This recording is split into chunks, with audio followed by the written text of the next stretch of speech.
Alright, so this is part 2 to this military thing that we have going on and what it means to have defense, okay? I want you to think about something. What if you couldn't move your body and you couldn't defend yourself? What would you do? How would you, what would you do? It's not to scare you, it's just to ask. Because we're moving through life like we can move. But what if we can't move? Okay.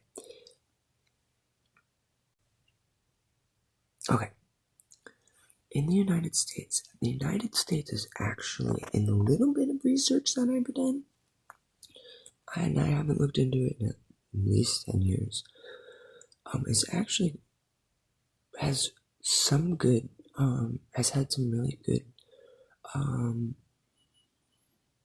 laws put in place that show people who are struggling with disabilities respect and acknowledges them and doesn't treat them as like less than human.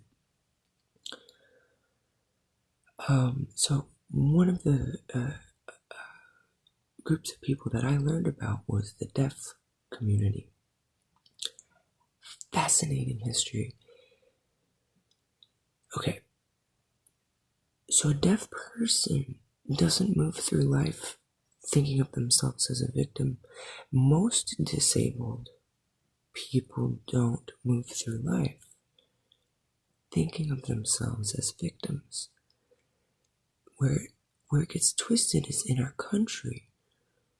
We have to call ourselves disabled to get the necessary funding that one would benefit from, but the wordage takes the dignity out of it. It doesn't say, oh, this is an able-bodied person who happens to not be able to hear. They have to call themselves a disabled person who needs help.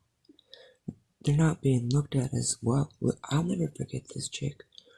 I was serving coffee at a major university. This chick would walk up and down this university. She was studying science blind as she was, and she moved through that place like she owned it. And she was getting her college degree. And who am I to sit there and be like, look at this disabled girl? She's an able person.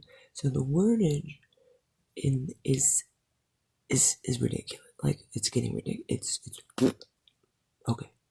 Like what? This video has to do with the current, like trying to word about military and fighting, being able to fight.